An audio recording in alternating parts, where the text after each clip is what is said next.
शहर से लौटे देवर ने देखा तो कांप उठा उसका कलेजा। जेठानी ने विधवा भाभी को गाय के तबेले में रखा था कैद। अब क्या होगा।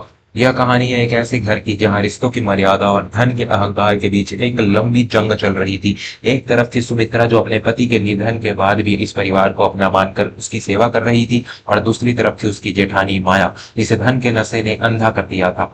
रामपुर गांव में स्थित विनायक निवास कभी बहुत खुशहाल हुआ करता था, लेकिन समय का पहिया ऐसा घुमा कि सब कुछ बदल गया। सुमित्रा के पति और माया के पति सगे भाई थे। बड़े भाई की मृत्यु के बाद माया ने घर की पूरी कमान अपने हाथों में ले ली। उसे लगा कि अब इस घर की मालकिन वही है। सुमित्रा शांत स्वभाव की महिला थी। उसने कभी किसी चीज की मांग नहीं की। वह बस अपने घर, अपनी देवरानी और अपने परिवार की खुशहाली में अपनी खुशियां ढूंढती रही। दूसरी ओर माया को लगता था कि सुमित्रा पर उसका एहसान है कि उसने उसे इस घर में रहने दिया। सुनो सुमित्रा, घर का राशन खत्म हो गया है।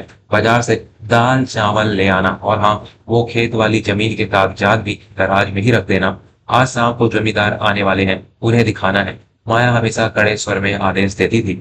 सुमित्रा चुपचाप सिर हिलाकर अपने काम में लग जाती थी। जी दीदी, मैं अभी ले आती हूँ, सब ठीक हो जाएगा। इसी बीच घर का छोटा बेटा रोहन 4 साल पहले काम की तलाश में शहर गया था। वह बहुत मेहनती था। उसने वहां दिन रात पसीना बहाया। वह हर महीने अपनी भाभी सुमित्रा के नाम कुछ पैसे भेजता था ताकि वह अपना जीवन सम्मान से जी सके। लेकिन माया बहुत ही चालाक थी। वह पोस्टमैन से ही पैसे ले लेती थी और सुमित्रा को भनक तक नहीं लगने देती थी। देखिए, रोहन ने जो पैसे भेजे हैं वो घर की मरम्मत और मेरे गहनों के लिए हैं। सुमित्रा तो विधवा है, उसे इतने पैसों का क्या काम। वह तो वैसे भी मुफ्त की रोटी तोड़ रही है। माया अक्सर अपने पति से कहती थी। उसका पति भी माया के प्रभाव में आकर सुमित्रा की दुर्दशा पर चुप रहता था। समय बीतता गया। रोहन को शहर में बड़ी सफलता मिली। उसने एक बड़ी कंपनी में मैनेजर का पद पा लिया। अब उसने सोचा कि घर लौटकर अपनी भाभी सुमित्रा को वह सुख देगा जिसकी वह हकदार है। उसने घर वालों को खबर नहीं दी कि वह आ रहा है। उसे लगा कि सबको सरप्राइज देना चाहिए। जब रोहन अपने गांव पहुंचा तो घर का नजारा देखकर उसके पैरों तले जमीन खिसक गई। घर का मुख्य हिस्सा बिल्कुल वैसा ही था जैसे उसने छोड़ा था, लेकिन घर के पीछे वाले हिस्से में जहाँ गाय बांधी जाती थी वहां एक छोटा सा झोपड़ा बना हुआ था। उसने देखा कि उसकी भाभी सुमित्रा, जो कभी घर की रौनक हुआ करती थी, फटे पुराने कपड़ों में गायों को चारा डाल रही थी। उसके हाथ काले पड़ गए थे और चेहरे पर एक अजीब सी थकान थी। रोहन का गुस्सा सातवें आसमान पर पहुंच गया। वह दौड़ता हुआ घर के मुख्य दरवाजे पर गया। अंदर माया और उसका पति सोफे पर बैठकर चाय पी रहे थे।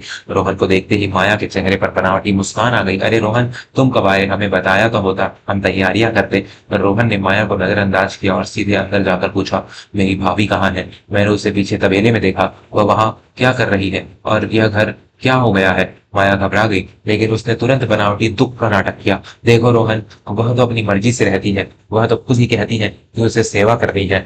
हम तो उसे बहुत प्यार से रखते हैं। रोहन को सब समझ आ गया था। उसने ठंडे स्वर में कहा, माया दीदी, मैंने हर महीने भाभी के नाम पर जो पैसे भेजे थे उसका हिसाब आप लोगों के पास है क्या? माया सकपका गई। पैसे? कौन से पैसे? वह तो कभी नहीं आए। तभी रोहन ने अपनी जेब से एक डायरी निकाली। यह झूठ मत बोलिए दीदी, मेरे पास पोस्ट ऑफिस की सारी रसीदें हैं। मैंने हर महीने के 25,000 रुपए भेजे थे। मैंने यह सब अपनी भाभी के सुरक्षित भविष्य के लिए किया था, न कि आप लोगों के शौक पूरे करने के लिए।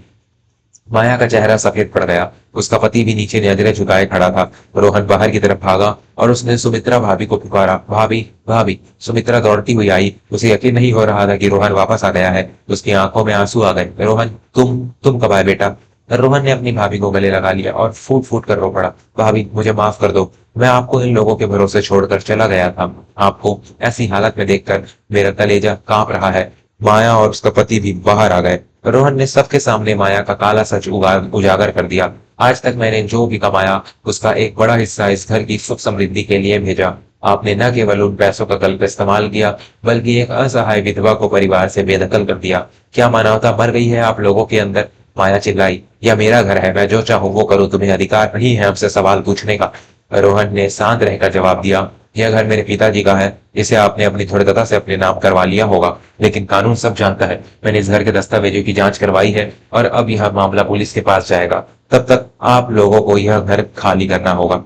माया और उसके पति को अपनी गलतियों का एहसास हुआ, लेकिन अब बहुत देर हो चुकी थी। उनका अहंकार उनके विनाश का कारण बन चुका था। रोहन ने कानून की मदद से सब कुछ व्यवस्थित किया। उसने सुमित्रा को वही मान सम्मान वापस दिलाया जिसकी वह हकदार थी। भाभी, आज के बाद आप किसी की नौकरानी नहीं, इस घर की मालकिन बनकर रहेंगी।